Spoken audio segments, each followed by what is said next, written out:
Hey there, and welcome back to another episode of Networking and Marketing Made Simple. Super excited that you're here with me today. And we're going to be talking about a very, very important topic. But before we get into that, as Nancy and I always do, as the new year is now here, so first and foremost, from myself, Nancy, our families, to you and yours, we hope you have a wonderful, blessed, happy, healthy, and very prosperous new year. We are all looking forward to crushing whatever it is in our businesses that we're looking to really accomplish in 2023. I do feel there is an absolute magic that is surrounding 2023 right now. I just feel that there is just, I don't know if it's like there's a magic in the air.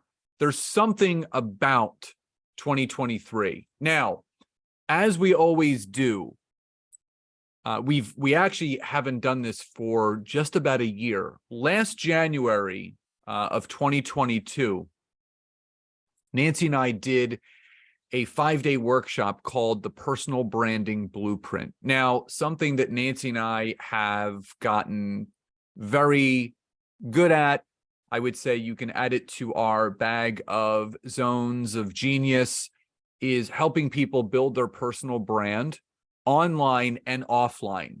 So what Nancy and I do, and we're going to do this every January now, and that's why I'm talking about this, because registration is now open. Nancy and I are doing a 5-day workshop from January 23rd to January 28th. It is called the Personal Branding Blueprint. So what you're going to learn from myself and Nancy over those 5 days are all the things that go into building your personal brand online, how to do it on social media, how to present yourself, how to identify your niche and your avatar, all the things. So if you go to the description of this episode, wherever you're listening to or watching this from, you can click on the link and you can get yourself registered. Everybody gets a workbook. It's going to be held on a private Zoom. There's going to be prizes and giveaways all that week for those that participate. And there is a private Facebook group that we're going to be using for homework and accountability. But also there's going to be a bonus Q&A session that Saturday, which we'll be talking about more in depth as we get closer to it. So again, if you'd like to register, just click the link in the description of this episode below. Now, today's episode is all about, and I get this question often, what content should I be creating on LinkedIn? What should I be posting? What should I be talking about? And what I'll say is that there are so many different types of content that you can actually produce on LinkedIn.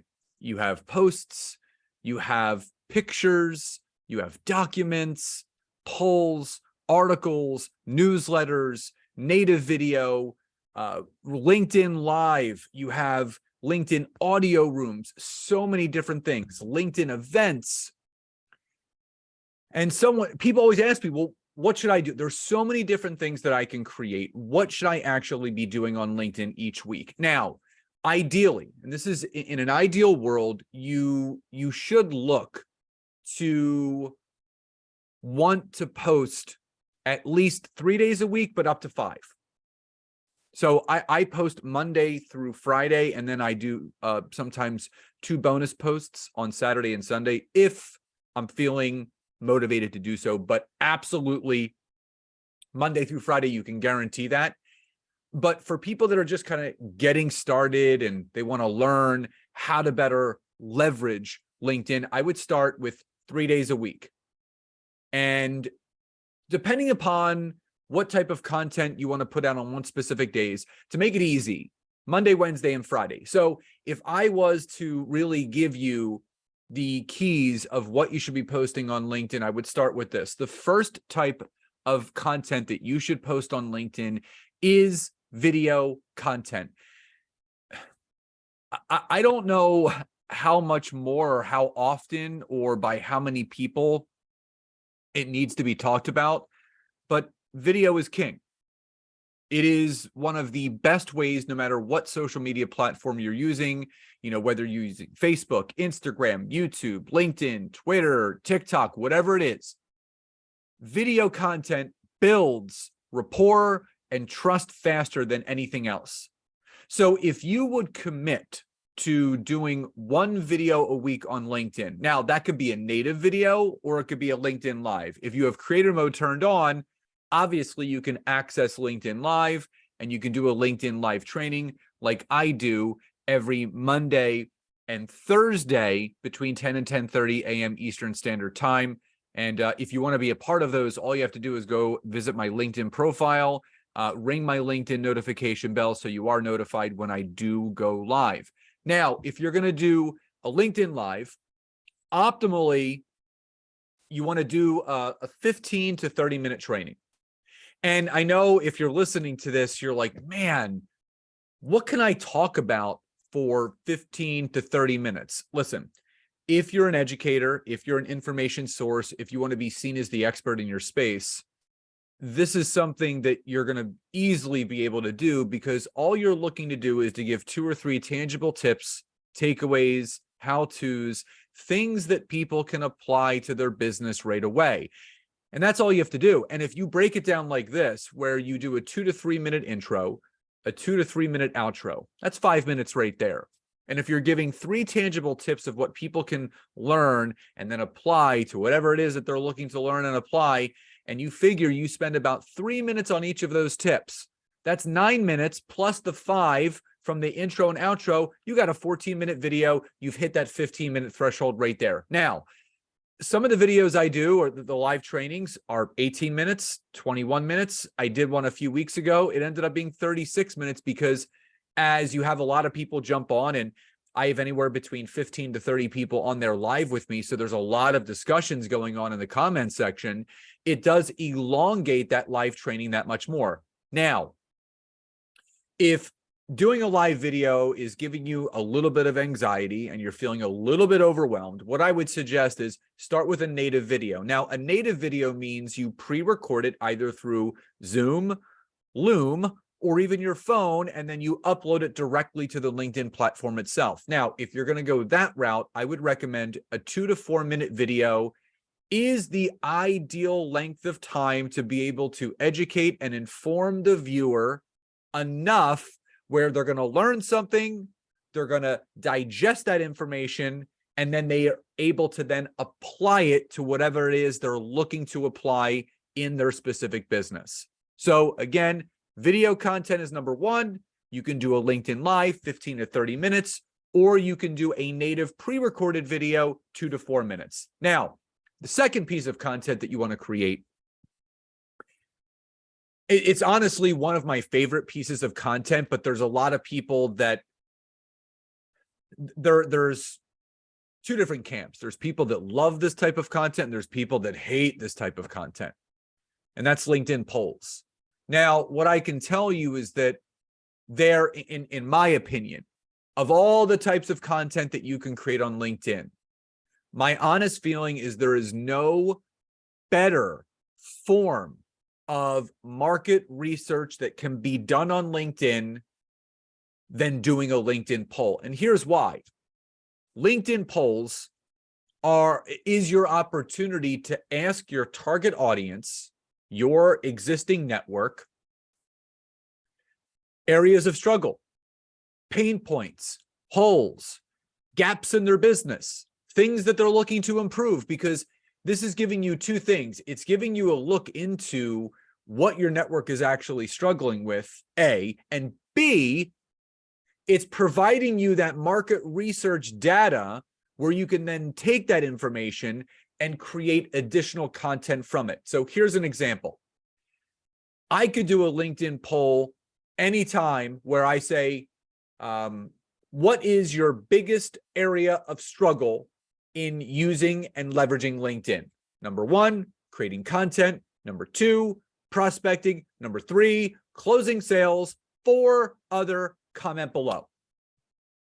Now, my polls always run for a 7-day period, but I typically get the most traction within the first 1 to 2 days. Now, if after a couple days, I go back and I look at some of the data from that poll, and I start to realize, man, the majority of the people that are voting are really struggling with creating content, I can start to leverage that from a content creation standpoint for myself, meaning I know people are craving information and educational knowledge on how to create content on LinkedIn. So I have some options now. I could do a LinkedIn Live, I can do a pre-recorded training, or I can leverage that poll into the third type of piece of content you should create each week. So again, number one is video, either live or pre-recorded. Number two is a poll for market research, finding out what your target connections and network are struggling with. And when you get that data, you can then convert that into a longer form piece of written content, specifically a LinkedIn newsletter. Now, first and foremost, to be able to have a LinkedIn newsletter, you have to turn creator mode on, which is very easy to do. If you're on your LinkedIn profile, you scroll down to where it says resources. The first resource says creator mode. If there's a gray box, it says off. If there's a green box, it says on. You click on it, it'll show you what you have accessibility to, which again, LinkedIn newsletters is one of them. Now, how do you start one? All you have to do is go to the homepage on LinkedIn and click on the far right orange button at the top where it says create a post, and you click write an article. When you click write an article, if you haven't started a newsletter yet, it's going to say in a blue little bubble, create a newsletter. And this is what you want to do. You want to create a newsletter that's branded to you, your business, your zone of genius, and your ideal clients. So my LinkedIn newsletter is called LinkedIn Tips and Updates, because every single week, every Friday, I release a new newsletter edition based around some sort of tips, education, and information about how to better leverage and use LinkedIn. So I am fully present and aware that if I'm going to create a newsletter, if I'm going to write long form content in the form of that newsletter edition, I'm going to make sure that what I'm talking about is A, resonating with my network, and B, is of high standard value added content that people are going to want to actually read, digest, and apply, much like I said earlier when you're doing your video content. So now you have a routine and a structure to what you're doing on LinkedIn. So if you break it down even further, Monday, you can do your video. Wednesday, you can do your LinkedIn poll for market research. And then Friday, based on the data that you've collected from that market research poll, you can add a newsletter edition to your newsletter by speaking directly to the biggest pain point in response to that market research poll from Wednesday. So you have your video Monday, you have your poll on Wednesday, and you have your long form newsletter edition on Friday. Now, my newsletter I've had for just about a year, and I have 6,500 subscribers to my LinkedIn newsletter. And the cool thing is every edition that I produce, every single person that subscribes gets an email from LinkedIn saying, hey, read Scott's new newsletter edition. And again, if you want to do some list building outside of LinkedIn, you can put a little call to action in the main body of content of that newsletter edition. And it becomes a clickable link, not only on LinkedIn, but in that email that's sent out to all of your subscribers. So to answer the question that a lot of people have, what should I be posting and creating content-wise on LinkedIn? There you have it. LinkedIn video, either live or pre-recorded, LinkedIn polls for market research, and long-form content in the form of a LinkedIn newsletter edition. Again, as a reminder, January 23rd through January 28th, we are doing our 5-day personal branding blueprint. So if you are watching or listening to this and you want to better learn how to build your personal brand on social media, not just LinkedIn, not just Facebook, not just Instagram, but everywhere, go to the description of this episode, or you can open the email that you received about this new podcast episode, and you can click the link, get yourself registered, and we'll see you there. So everyone, I hope you enjoyed today's episode. Love and gratitude to each and every one of you, and I'll talk to you next time. Bye, everyone.